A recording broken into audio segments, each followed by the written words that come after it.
back for round 3, game 1 of this 8-4. This hand's pretty keepable. I mean, we've got our win condition and overrun, got all of our colors. Don't have much gas going in, but a couple of removal spells to buy us some time, so we'll keep it and hope that we just draw a little gas.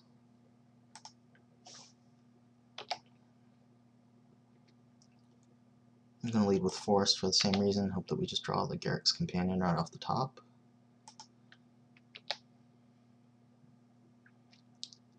Let's go with the planes here.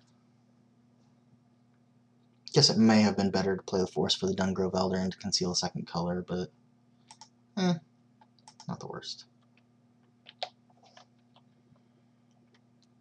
Alright, well, happy to play just an Oromancer's to trade. I mean, it's possible that it may have just been better to play the Arachnus Web on that guy and try and let him knock it off and then buy the Oromancer, but rebuy the Oromancer, but well, that's a problem.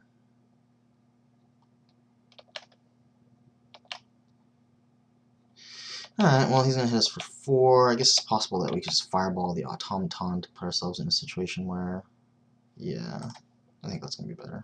Let's just fireball the Automaton and then play the Land Werewolf.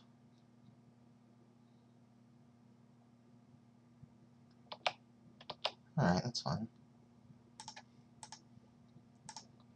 I mean, once we play the Elf, like, killing the Automaton makes it so that we can either Warpath Ghoul this guy back, or, I mean, it's possible that this guy's running some sort of zombie Call to the Grave based deck, so don't really mind taking care of that guy right off the bat.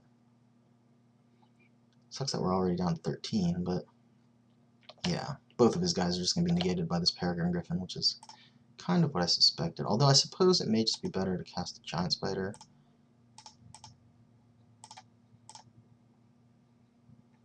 I'm going to attack with the Land Werewolves here. I mean, if he wants to sack the Warpath Ghoul to the Devouring Swarm, then that's fine.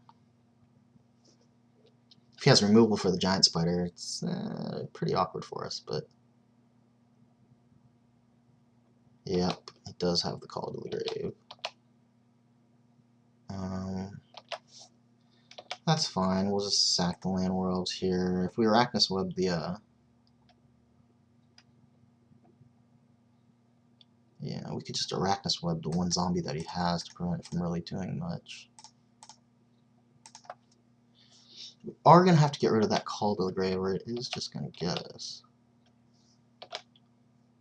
I mean, if he wants to sack the Warpath Ghoul there, I'm fine with that, because then it means that the Call to the Grave is eventually going to die. I do need to peel an out to that, though.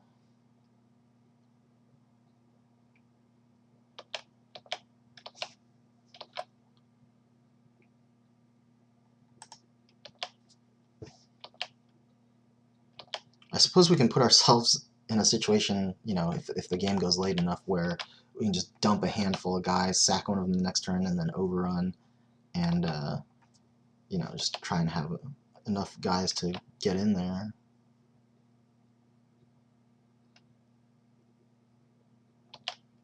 Alright, well, he's got a win condition now. It's actually really good for him. Druidic Satchel is not the worst for us either, though.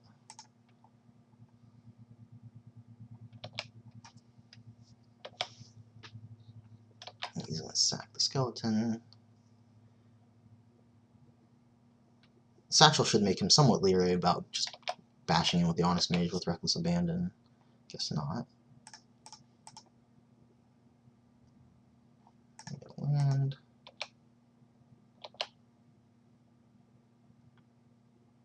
It's a human lizard. So he's got nothing. So he's just going to leave mana up for the Reassembling Skeleton, obviously.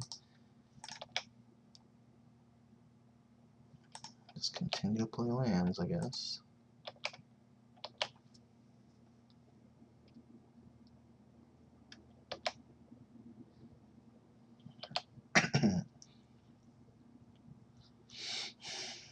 Yeah, the opponent's kind of in a good situation here, but I mean, if we can just hit a creature off the Druidic Satchel and kill the Onyx Mage, just another land, I guess.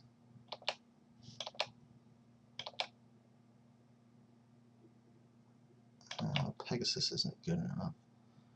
I suppose we could play Pegasus plus Assault Griffin plus Garrick's Companion, and then just sack the Garrick's Companion, or hope that we get a Druidic Satchel. Yeah, I mean, we're not going to win this game just by sitting back and doing nothing. So I'm willing to just kind of start to gamble. Plus, with the overrun, I mean, we don't need that many guys.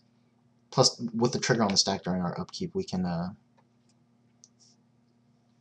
yeah, he's probably just got a million removal spells, actually. Alright, well, that kind of made our plan pretty bad.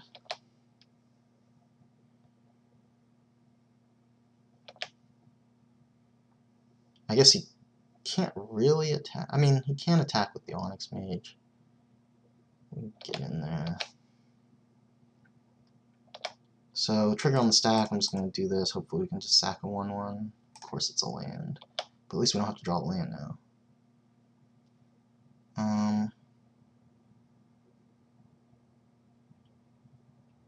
Actually, I'm going to sack the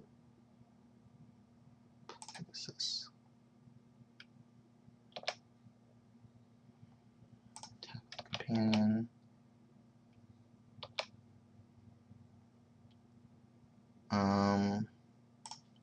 We'll just continue to play guys, I guess.